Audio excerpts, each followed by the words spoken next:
In today's Back to Basics episode, we'll talk about whether it is better to use a zoom lens or a prime lens for your underwater filmmaking. Let's get back to the basics.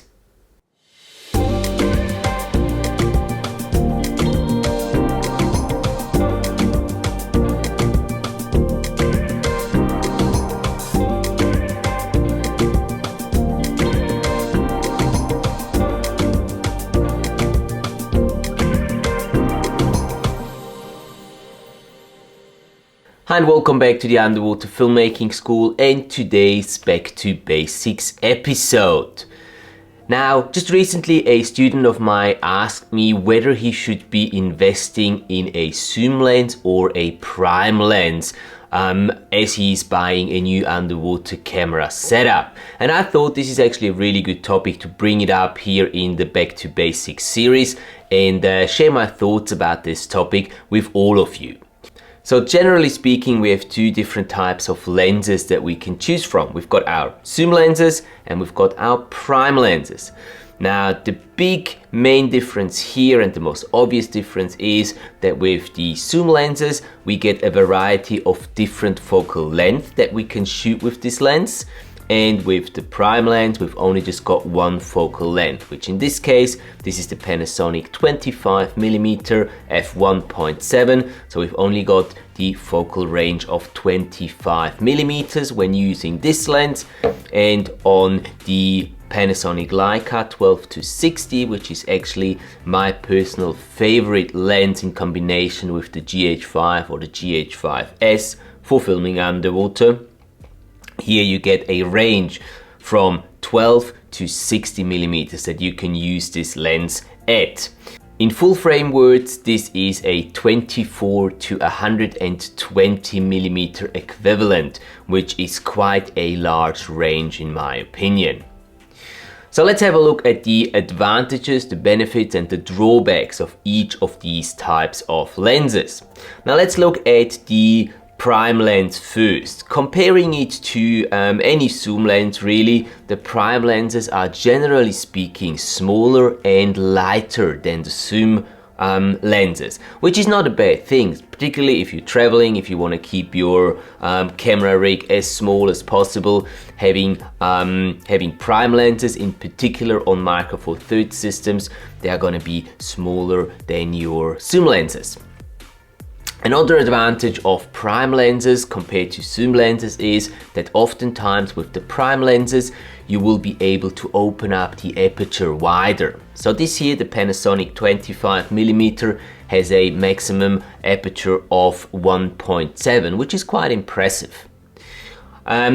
Opening up your aperture wider means that you're going to be able to get more light through the lens and onto the sensor, and more light is generally speaking a better thing in videography, just giving you better exposure or more control over your exposure. And filming underwater, one would think that having more light allowed through the lens and onto the sensor is a good thing, because oftentimes the environments that we film in underwater can be rather darkish, and it's actually beneficial if we can get more light into our scenes. But unfortunately in underwater videography it's not that easy, and having a wide open aperture is not always desirable. Let's imagine this situation. You're filming underwater on a reef and you've got some fish swimming past you, you've got some coral formations, some reef blocks in the back, and you want to have everything in focus. To be able to do that, to have everything in focus and have a deep depth of field, right? You want to make sure that you film or put your aperture, close your aperture to at least, I would say, f8 or even higher. This is the only way that you will be able to focus or keep everything, the entire wide angle scene in focus. If you make use of the maximum aperture on, for example, this 25mm Panasonic lens, and you open it up all the way to f1.7, you will have to choose whether you want to have the fish that swim past you in focus, or you want to have the coral reef that's behind them in focus. You will not be able to keep both of these elements in focus, and that's a big deal for basically filming nature underwater. The only situation underwater, in my opinion, where it makes sense to have a wide open aperture is if you're filming macro. If you have a little nudie branch sitting on a coral and you want to have that nudie branch in tech sharp focus, but everything behind the nudie branch should be out of focus, blurred with some nice bokeh, then that's your situation where you want to open up the aperture as far as the lens allows you.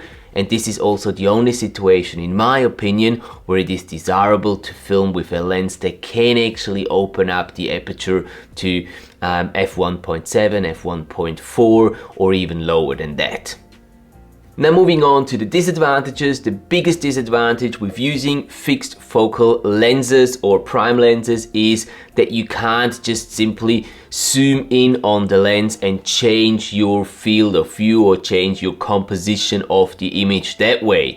You will physically have to move either closer to your object or further away to be able to adjust your field of view, your composition, and to capture the image that you really want. And underwater, that can be sometimes difficult to even impossible. Let's move on to the benefits of using a zoom lens. For me, the biggest benefit in using a zoom lens is that you get a variety of different focal lengths that you can choose from while you're underwater and without having to exchange lenses. That's a really big deal because it means now that you can shoot wide angle stuff as well as macro stuff during the same dive, again without having to exchange lenses. That will make you shooting a lot more versatile and you just be a lot more flexible on what you want to shoot, and you won't really have to decide prior to a dive whether you want to be shooting just the wide angle stuff or just the macro stuff.